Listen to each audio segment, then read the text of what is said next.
8 marsi, dita ndërkombëtare e gruas, festohet globalisht për të nderuar kontributin e grave dhe për të reflektuar mbi të drejtat e tyre, ndërsa 8 marsi nuk kaloi pa vëmendje edhe në qytetin e Elbasanit. Forumi i gruas në bashkëpunim me institucionet vendore u bën pjesë e një tende ndërgjegjësuese në qendër të qytetit. Dita ndërkombëtare e gruas 8 marsi nuk kaloi pa vëmendje në qytetin e Elbasanit. Forumi i gruas në bashkëpunim me institucionet vendore u bën pjesë e një tende ndërgjegjësuese në qendër të qytetit. Një ndër fenomenet më të shpeshta që e hasin femrat në Shqipëri është dhuna me bazë gjinore. Gjithsesi, thot presidentja e Forumit të gruas, rritja e rasteve tregon për ndërgjegjësim të femrave për të mos e toleruar dhunën. Sot në 8 mars e gjithë bota proteston për të drejta, sepse megjithëse është bërë goxha punë me arritjen e këtyre të drejtave, përsëri situata, sidomos në Shqipëri, njihet si është. Ndoshta në vendimmarrje janë arritur disa rezultate, por në fusha të tjera dhe konkretisht në lidhje me dhunën që ushtrohet ndaj grave, situata në Shqipëri është shumë alarmante. Sipas të dhënave të OKB-s, në Shqipëri, në çdo 3 gra, 2 përjetojnë eksperjenca dhune psikologjike, fizike apo seksuale. Pra është një situatë tej maset e rënduar. Prandaj unë mendoj që siç bëjnë dhe gratë në gjithë botën, edhe ne për 8 mars duhet të ngrihemi për të kërkuar më shumë të drejta në të gjithë sferat e jetës. Dikur në kohën e monizmit, 8 marsi që shpall festë zyrtare, ishte sepse gratë si mas asaj kohe i kishin arritur të gjitha të drejtat, por sot në demokraci ne duhet të ngrihemi për të drejta.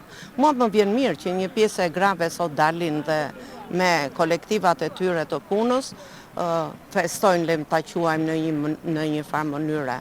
Por amane që punojmë për 30 vitesh me gratë dhe vajzat që kanë probleme dhune në familje, dhuna është këmbkryq në Shqipëri, prandaj ne duhet vazhdojmë të kërkojmë më shumë të drejta, sepse janë në ligj.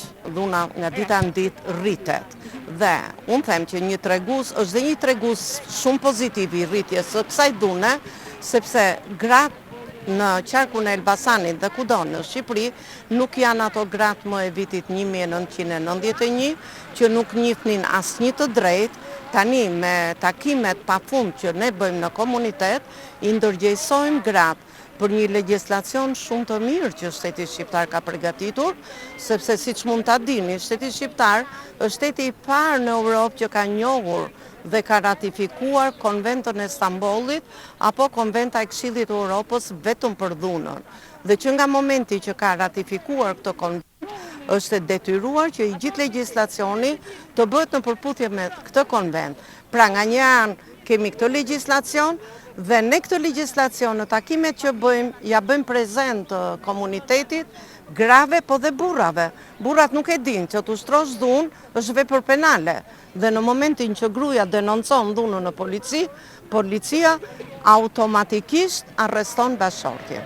Unë së pari dua të uroj gjithë gratë, nëna dhe motrat, gëzuar 8 marsin.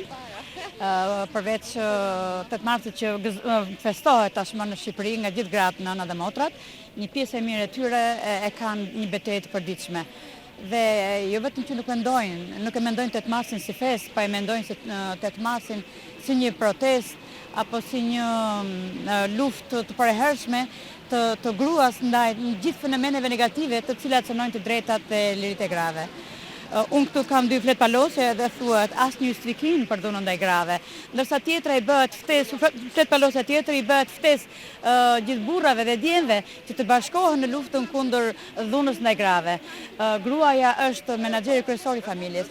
Gruaja është qelsi i suksesit të çdo familje. Nëse një grua është duke vuajtur brenda familjes, unë jam e bindur që vuan e gjithë familja dhe vuan e gjithë shoqëria. Them jo, nuk them. Unë do marrë shembull bashkëshortën time. Kemi 50 vjet martuar. Si gjithë familjet, ne unë oficer, nuk kemi qenë keq, edhe tani pensionet paka shumë ne, që kemi qenë intelektual në atë kohë, i kemi mirë dhe e përballojmë. Po ka dhe plot që janë, nuk e përballojnë dot. Prandaj, po s'pat ekonominë, fillon dhe sherrri, fillon Vetëm harmoni, njëri me tjetrin, gëzime dhe larg sherrëve, larg dhunës.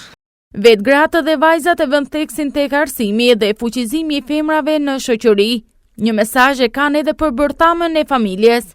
Shumë mendojnë se problemet që hasin gratë vijnë prej kushteve ekonomike e sociale. Në Shqipëri, kjo fesa e gruas është kthyer në një simbol të veçantë për nënat dhe vajzat. Ato marrin dhurata nga fëmijët apo bashkëshortët në shenjë mirënjohje dhe respekti.